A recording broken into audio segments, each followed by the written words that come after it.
নবুয়ত প্রকাশের পূর্বে নবীজি সাল্লাল্লাহু আলাইহি ওয়াসাল্লাম কোন ধর্ম পালন করতেন? বহুল আলোচিত প্রশ্ন, জানতে ইচ্ছে করে আমাদের। দেখেন, নবুয়ত প্রকাশ হয়েছে 40 বছর বয়সে। কত বছর বয়সে? 40 বছর বয়সের পূর্বে আল্লাহর নবী সাল্লাল্লাহু আলাইহি ওয়াসাল্লামের কাছে কোরআন নাজিল হয়নি। আল্লাহ তাআলা নাজিল করেননি ইন্নাদ-দীনা ইনদাল্লাহিল ইসলাম, ইসলাম আমার মনোনীত ধর্ম, এটা নাজিল করেননি। তো এর পূর্বে নবী করিম সাল্লাল্লাহু আলাইহি ওয়াসাল্লাম যেভাবে বড় হয়েছেন, তিনার বংশ সমস্ত আরবের মধ্যে যতগুলো মানুষ ছিল পৌত্তলিকতা চালু হয়ে গিয়েছিল। মূর্তি পূজা চলতো, অগ্নি পূজা চলতো, বিভিন্ন ধরনের গাছপালা, পাহাড় পর্বত, চন্দ্র পূজা চলতো। পড়েন নাউজুবিল্লাহ। এই পুজো চলাকালীন এই পরিবেশের মধ্যেও খাজা আব্দুল মুত্তালিব রাহিমাহুল্লাহ ছিলেন হজরত ইব্রাহিম খলিলুল্লাহ আলাইহিস সালাতু ওয়াস সালামের একনিষ্ঠ হানিফা, একনিষ্ঠ একক খোদার অনুসারী। ওই একক খোদার অনুসারীর ধর্ম খাজা আব্দুল্লাহ রাহিমাহুল্লাহ তিনিও পালন করেছেন, এবং তিনার পরপর তিনার সন্তান আমাদের পেয়ারা নবী দু জাহা রাসূলুল্লাহ সাল্লাল্লাহু আলাইহি ওয়াসাল্লাম নিজেও খাজা আব্দুল মুত্তালিবের মতো, খাজা আব্দুল্লাহর মতো হযরত ইব্রাহিম খলিলুল্লাহ আলাইহিস সালাতু ওয়াস সালামের ধর্ম চর্চা করেছেন। সুবহানাল্লাহ। কাবা ঘরের মধ্যে অনেক মূর্তি ছিল, অনেকে মূর্তি পূজা করত, অনেকে উলঙ্গ হয়ে তাওয়াফ করত। পড়েন নাউজুবিল্লাহ। এটা জাহিলিয়াতের যুগের একটা ট্রেন্ড ছিল, প্রচলন ছিল। কিন্তু নবী করিম সাল্লাল্লাহু আলাইহি ওয়াসাল্লামের গোটা জীবদ্দশার মধ্যে কোনো একটা মুহূর্তে, কোনো একটা দিন, কোনো একটা রাতে, কোনো একটা মাসে, কোনো একটা বছরে, কোনো একটা যুগে কোনো ব্যক্তি নবীজিকে দেখে নাই এইরকম নাফরমানি। কোনো শিরকের মধ্যে নবীজি যুক্ত ছিল না, কোনো কুফরির মধ্যে যুক্ত ছিল না, কোনো কবিরা গুনাহগারের মধ্যে নবীজি যুক্ত ছিল না, ফাসাদের মধ্যে যুক্ত ছিল না, নাফরমানির মধ্যে যুক্ত ছিল না। কাবা ঘরকে কেন্দ্র করে অন্যরা যে পাপ করত সেই পাপের মধ্যেও যুক্ত ছিল না। নবী করিম সাল্লাল্লাহু তাআলা আলাইহি ওয়াসাল্লাম অবুঝ সময় থেকে বুঝ পর্যন্ত নবীজি প্রত্যেকটা ইবাদত করত হানিফা ইব্রাহিম আলাইহিস সালাতু ওয়াস সালামের ধর্ম অনুযায়ী। এবং যখন বোঝ চলে আসলো তখনই আমার নবী আল্লাহর সাধনার মধ্যে যুক্ত হয়ে গেল। সুবহানাল্লাহ। প্যারে হাজিরিন, গভীর মনোযোগ। আমার নবী সাল্লাল্লাহু আলাইহি ওয়াসাল্লাম একটু যখন বড় হয়ে গেলেন, তিনার মধ্যে আল্লাহ তাআলার সন্ধান শুরু হয়ে গেল। তিনি হেরা গুহায় চলে যেতেন। 40 বছর বয়স তো হয়নি, কিশোর মুহাম্মদ সাল্লাল্লাহু আলাইহি ওয়াসাল্লাম হেরা গুহায় গিয়ে ধ্যান করতেন, সিজদা দিতেন, সিজদা দিয়ে আল্লাহ তাআলাকে খুঁজতেন, আল্লাহর ভালোবাসা চাইতেন। এমত অবস্থায় অসংখ্য অগণিত বার তিনাকে আল্লাহর নবীর সাহাবিগণ খুঁজতে খুঁজতে খুঁজতে খুঁজতে হেরা গুহায় গিয়ে পেয়েছেন, এবং আল্লাহর প্রেমে ধ্যান করার মধ্যে ব্যস্ত পেয়েছেন। সুবহানাল্লাহ। পড়েন।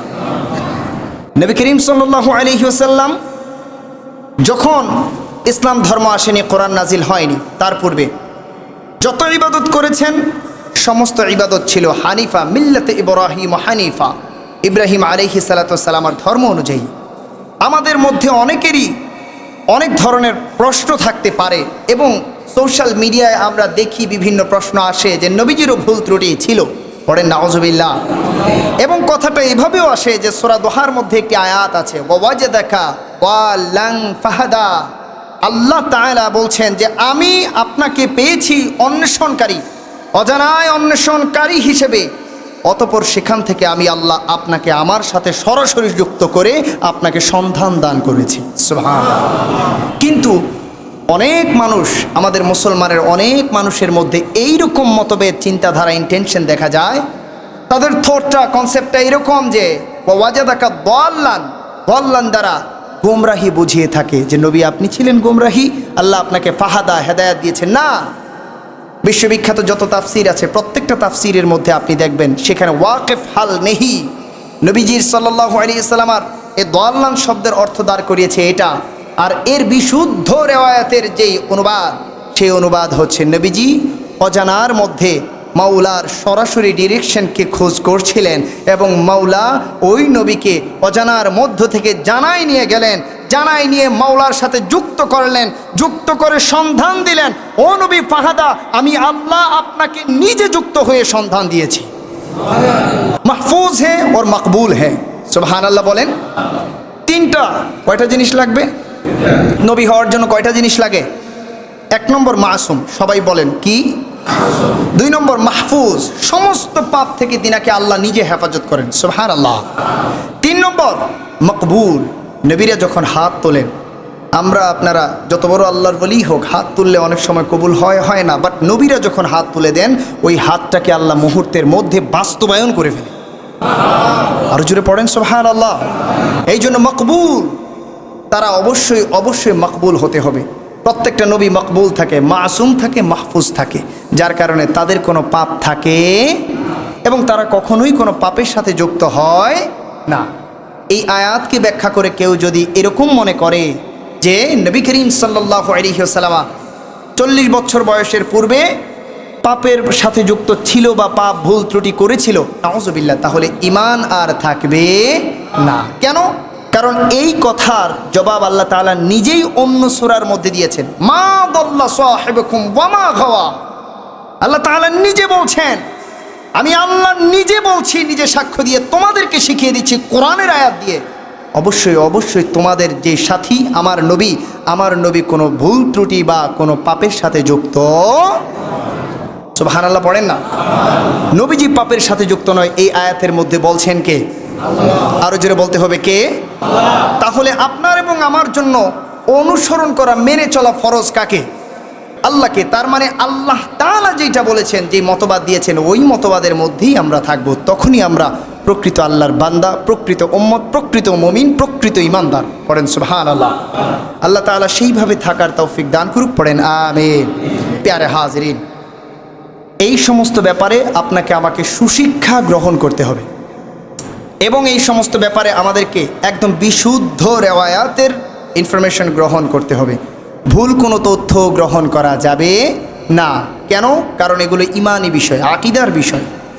19 থেকে 20 হওয়ার কোনো সুযোগ নাই। 19 থেকে 20 হইলে আপনার আমার জীবন এমনি বিভিন্ন ত্রুটি, ভুল ত্রুটি বা বিভিন্ন ঝামেলা টামেলা হয়ে গেলে বাঁচে।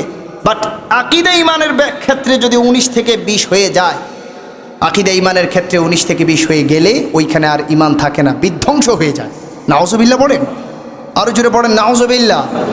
সুতরাং আল্লাহ এবং আল্লাহর রাসূল এই দুই ক্ষেত্রে আপনি আমি প্রত্যেকটা ক্ষেত্রের মধ্যে মহব্বতের দৃষ্টি রেখে বিশুদ্ধ রেওয়ায়াতে আমাদের আকীদাকে, ঈমানকে বিশুদ্ধ রাখতে হবে।